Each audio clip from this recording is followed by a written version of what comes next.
Het is heel Delfts. Weet je waarom? Dit is zo mooi ontworpen, zo mooi gebouwd, zo mooi afgewerkt. Er zit gewoon liefde in het vak, een vakmanschap en ambacht zit erin. Dat voel je, dat proef je, dat zie je. Het is een groot compliment voor alle Delftse ingenieurs en ook de anderen die ermee te maken hebben om dit zo te doen. En het tweede element is, het is heel Delfts. Weet je waarom? Het is zo mooi aangekleed met het Delftblauwe, of met de Delftblauwe elementen. Dat is zeer bevorderlijk voor de identiteit. En alle reizigers weten direct, hé, dit is dat. Je ziet het ook buiten. Het meisje met de paard, Vermeer, de stad van Vermeer, we laten het zien. Het is natuurlijk ook de stad van Oranje, dus er is ook wel een moment om daar even bij stil te staan. Maar de Delftse iconen zitten in dit gebouw en in die omgeving. Dat maakt het zo'n krachtig beeldmerk voor deze stad. Dat als je het station gezien hebt en weet wat er is, dan ben je eigenlijk al helemaal overtuigd. Dat hoeft niet in de binnenstad te doen. Een echt Delftse gebouw. Wat echt Delftse gebouw. Alles van Delft zit hierin. Wat betekent dit gebouw, dit OV-monument voor de stad? Voor de stad betekent het dat we op een hele mooie manier onze reizigers en bezoekers kunnen ontvangen. Die komen op een prettige manier aan.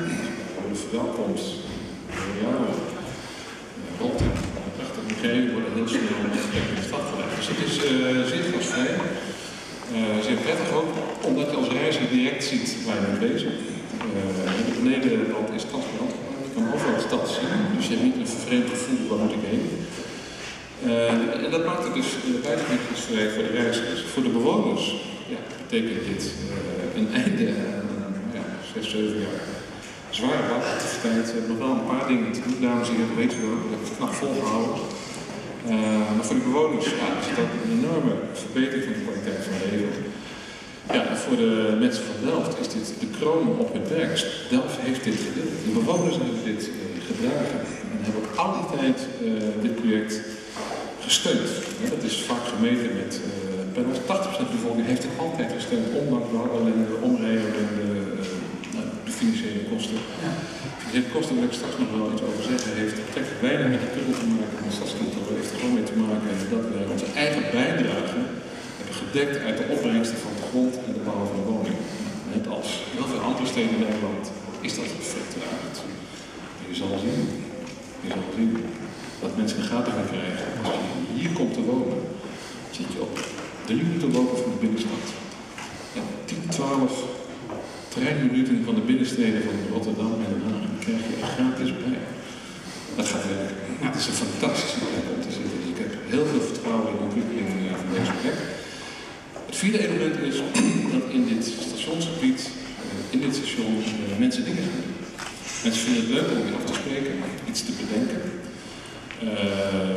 Een event te maken, een manifestatie te maken. Dit station heeft zo'n hoge kwaliteit dat het in mijn gevoel een beetje dezelfde rol gaat spelen als de marktplein vroeger. Daar ga je heen. Om mensen te ontmoeten, dingetjes te kopen, dingetjes te zien. Het is ook plek van aankomst en vertrek. Ook altijd bijzondere momenten zijn in het mensenleven. En er wordt doorgewerkt, dat zo mooi. Dus dit gaat een hele bijzondere rol vervullen in het stedelijk leven. En dat is ook het uitgangbord voor NS, ProRail en Bouwen Nederland. Bouwen nou de kwaliteit van de stations, dan voeg je zoveel toe aan het stedelijk leven die je kan zien. Ik ga zo meteen ook even Henk Lief vragen hoor, als echte Delftenaar natuurlijk. Maar heeft u al reacties van Delftenaren, wat zij van vinden? Ja. Wat voor woorden komen dan voorbij? Nou, mensen komen in groot getal hierop af. Waarom? Ze hebben het project heel goed gevolgd. Ze hebben gewoon altijd gevolgd, gekeken, meegemaakt, ingesproken, betrokken geweest met allerlei activiteiten daarmee. Dus het zit in de harten van de Delftenaar. En nu is het open, dan wil men het ook zien en meemaken. Dus er is gelijk na de opening al heel veel interesse geweest van mensen om hier te komen is om met de project te gaan. Dat doen ze ook wel.